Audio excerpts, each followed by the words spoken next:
नमस्कार दोस्तों, मैं विवेक प्रशांत इस वीडियो में आपका स्वागत करता हूं।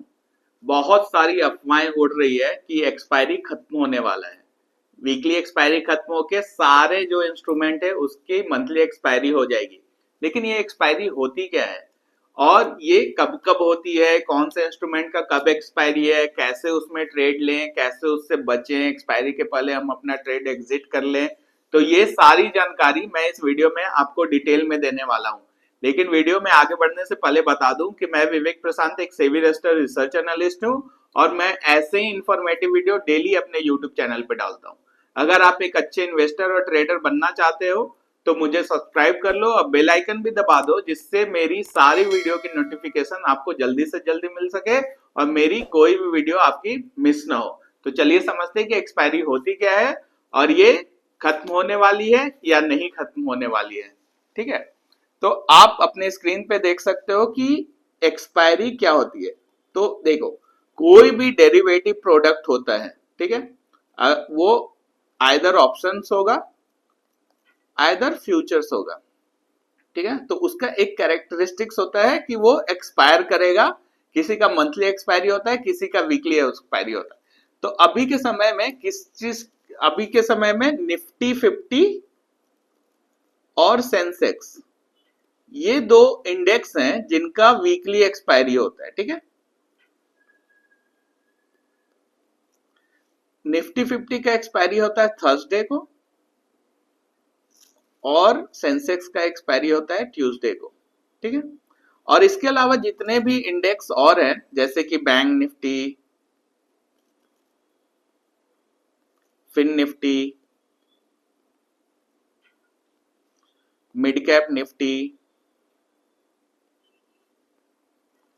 ये तीनों का एक्सपायरी लास्ट थर्सडे होता है, यानी कि इसका एक्सपायरी होता है मंथली।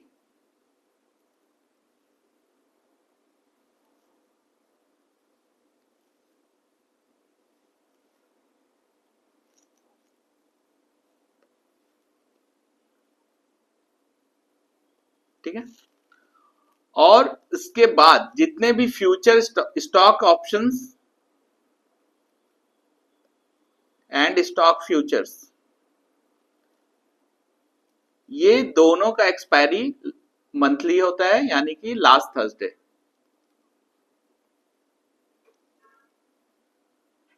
और इंडेक्स ऑप्शन जितने हैं, जितने भी इंडेक्स ऑप्शन है, ये जो जितने भी पांचों इंडेक्स है, इनका जो फ्यूचर है, index future, index future monthly expire करता है। ठीक है, तो ये एक्सपायरी आखिर होती क्यों है?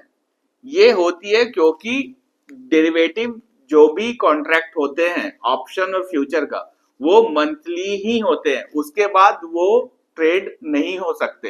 यानी कि आप समझो कि मैं एग्जांपल के लिए रिलायंस लेता हूं। ठीक है, अब रिलायंस का जो फ्यूचर है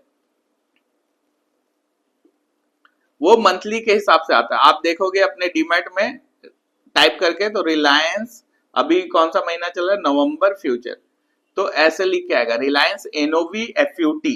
लेकिन रिलायंस का जो स्टॉक है वो तो हम लोग बाई करके हमेशा के लिए रख सकते हैं, लेकिन रिलायंस का जो फ्यूचर है वो हम लोग हमेशा के लिए नहीं रख सकते। हम लोगों को लास्ट थर्सडे में इससे एग्जिट करना होगा, अदरवाइज ये ऑटोमेटिकली एग्जिट हो जाएगा। तो ये एक्सपायरी आप समझ लीजिए। तो अगर आप एक्सपायरी के पहले एग्जिट नहीं करते हैं और एक्सपायरी के एक दिन पहले ट्रेड कर सकते हैं, तो हो सकता है कि आपका जो ऑप्शन का प्रीमियम है और फ्यूचर का जो प्राइस है, वो ऑप्शन का प्रीमियम तो जीरो हो जाएगा और फ्यूचर का प्राइस वहीं का वहीं रह जाएगा। और आपका अगर ट्रेड लॉस में चल रहा है तो आपको लॉस काटना पड़ेगा। तो इस हिसाब से आप अपने ट्रेडिंग को प्लान कर सकते हैं कि एक्सपायरी होती क्या है। और जहां तक बात हो गई कि एक्सपायरी खत्म होने वाली है कि नहीं खत्म होने वाली है, पहले bank Nifty, fin Nifty, mid cap और ये सारे इंडेक्स का एक्सपायरी वीकली होता था। लेकिन अब bank Nifty, fin Nifty, mid cap और एक इंडेक्स है बैंक एक्स, उसका जो एक्सपायरी है, ये चारों का एक्सपायरी मंथली कर दिया गया है और ये निफ्टी 50 और सेंसेक्स का एक्सपायरी वीकली रखा गया है। ठीक है, और ये निफ्टी और सेबी ने साफ कर दिया कि ये एक्सपायरी नहीं हटने वाली है। निफ्टी 50 और सेंसेक्स का एक्सपायरी वीकली ही रहेगा, तो ज्यादा टेंशन लेने की जरूरत नहीं है। अगर आप एक्सपायरी के दिन ट्रेड करने वाले, हीरो जीरो ट्रेड करने वाले हैं, तो आपके लिए एक अच्छी बात है। आप इतना ज्यादा टेंशन में ना आए कि मेरा एक्सपायरी खत्म हो जाएगा, लेकिन ऐसा नहीं होने वाला है। निफ्टी 50 और सेंसेक्स का एक्सपायरी वीकली चलता रहेगा। बाकी जितने भी इंस्ट्रूमेंट है फ्यूचर और ऑप्शंस का, उनका एक्सपायरी तो मंथली ऑलरेडी हो चुका है। तो उसी हिसाब से अपना ट्रेड को प्लान कीजिए और उसी हिसाब से अपना ट्रेड को करते रहिए। और मेरे तरफ से यही रहेगा कि आप जितना जल्दी हो सके प्रॉफिटेबल बनिए। ऐसे इंसाइटफुल कंटेंट के लिए आप मुझे सोशल मीडिया पे फॉलो कर सकते हो। बाकी इस वीडियो को लाइक, शेयर और सब्सक्राइब करना ना भूलेगा। Thank you.